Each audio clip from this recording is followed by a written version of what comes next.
Hello, Pearl and Paul. Congratulations to your wedding. You're officially married, and uh, I've been wanting to congratulate you, especially ikaw, Pearl, kay you're my cousin, and I love you. We have a different relationship when we were younger, and so jud ta. And then I'm happened, or is it the right word to say? My point is, I am very happy for the both of you. And unsa ba? I've been married for like more than 5 years already, 7 years to be exact, going eight. And marriage is wonderful.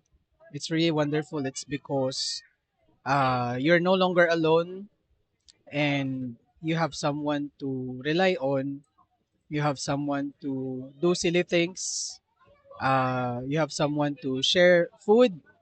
You have someone to travel with, ride a car with, and enjoy a lot of things in life. And sorry, magkukaon. Mao na, congratulations. And on top of everything na makapahappy sa marriage, the other side of the coin is it's also like challenging. Pero that challenge is like something that you can always overcome because you have honored God. You deciding to get married is you have honored God, and God will be pleased because that's His command. His command is to really have the man and the woman leave their parents and be as one through marriage. So Mona, and congratulations. And again, Pearl, I would like to take this opportunity to congratulate you. To sum it up, I am so proud of you. I really felt your message kanina sa imong vow. And I can relate because the battles that you fought in the past, I also fought it. And I feel you, kasabot jud ko sa every word niya magingon kaganiya kay not only me, not only you, si JR has fought that battle, si Lauren has fought that battle, si Brenlor is now fighting that battle. But you know what? I am very proud kay I've seen you win, and you are always, I would say, winning. And I hope na imong mga manghudpod are winning. And more importantly, Dai, uh, I would say na we are a better generation. We are a better generation because I believe we have cut the curse of poverty. You know what I mean? I know you know what I mean.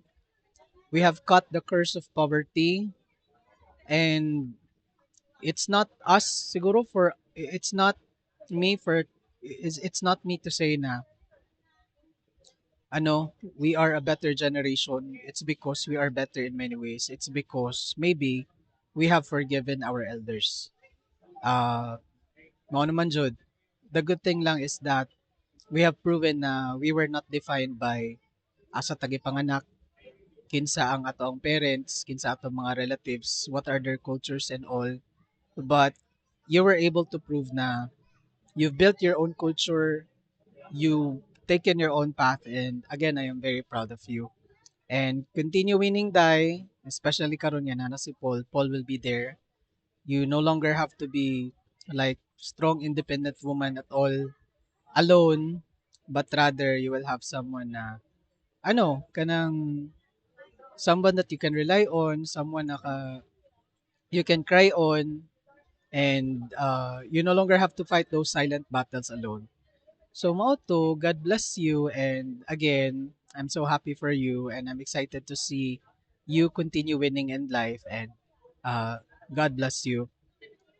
Last thing na lang, Day, after I graduated college and even like nakaipon na pud gamay, I've read the scriptures sa Genesis. It really struck me the most because ibutang dito kay God honors our hard work under the sun. So I can say that God has honored your hard work, and God bless you, Mark. Thank you. Congratulations again, Paul and Pearl. Bye bye.